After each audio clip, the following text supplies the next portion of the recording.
something of a love fest in the cabinet room with the president today, with some, again, of the most unheralded senators serving in either party.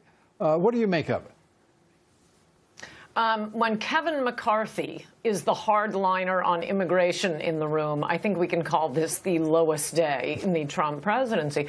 I mean, he was clearly trying to overcome the bad press of this Michael Wolff book by showing, oh, he's in command. But in fact, what he did was fulfill every description of him in the Michael Wolff book. He doesn't listen. He has no command of the facts. He agrees with the last person who speaks to him. We don't need to go through the whole damn book by Michael Wolff. It's a bunch of trash anyway. But what I want to ask you is... No, it isn't. Yes, second by second, he was doing... Well, let me tell you what. Yes, it is.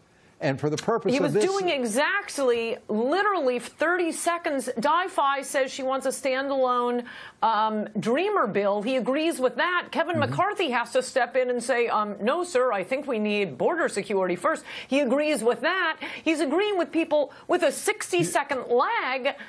And the Democrats are just taking the position, no, we won't take anything but the Dreamers. Yeah, well, he says, without question, he says that he's going to have a wall. The problem I have, frankly, is that there was no discussion of the sequence in which these events would occur. And we know that if the wall is not, and I mean constructed, built, before there's any discussion of quote-unquote immigration reform, we know what's not going to happen. That wall is not going to be built, is it?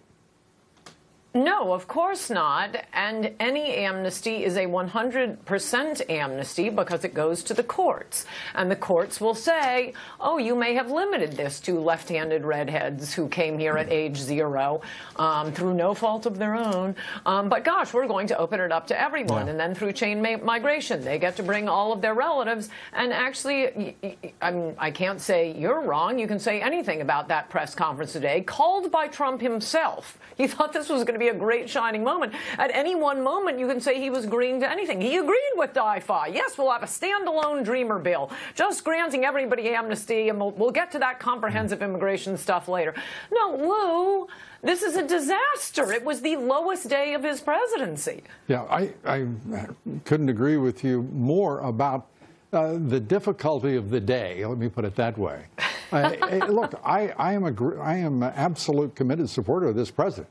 I am also absolutely, without question and unreservedly, a champion of his wall and making certain that we secure the borders before there's any talk with the... This was an assemblage of some of the worst lights of the Kennedy, McCain effort to create comprehensive immigration reform. And a reminder to everyone in Washington, what you do when you don't have a solution is you expand the problem. They made it comprehensive, vast, well, and by the way, and also, still no progress on it. It seems, yes, but it seems as if Trump thinks he's going to get all this great press by giving left everything they want. I promise you, he's not going to get good press from this. They're still going to say he has dementia. If anything, they have more arguments now with him jumping around and abandoning his base. His only hope is to be pedal to the metal, fulfill his promises, build the wall, end chain migration, and deport these Dreamers who are, again, as I said last week, they ought to go before MS-13. They are just a Mexican Antifa. That may be one they of are your... the worst of the illegals. You know, and you don't like the way they create so much trouble. By the way, the average age of these so-called Dreamers, the president himself refers to them as kids. They are far from it. He corrected himself on that. That was actually one of the high moments of the press conference. I mean, every once in a while, I could go through and give you 30 seconds where he was great. But then the next answer is, I'll take the heat. It'll be comprehensive immigration reform. Well, he did say that. It's not disputing the Michael Wolff book. Well, it is. The reason I don't like the Michael Wolff book is because it's filled with trash and fraud and fiction. And Ann, you know better than to use it as some sort of compass. Some of it is. On the body. If you actually read it, if you exclude the bad stuff, it's not that bad for Trump. It's tough on the press. It's good on the Russian investigation. To sit here and boost a really bad book like that. You know. I'm sure those people told him that, and they're the ones who were hired into the White House by Trump. If he doesn't want people bad-mouthing him, he ought to hire people who supported him.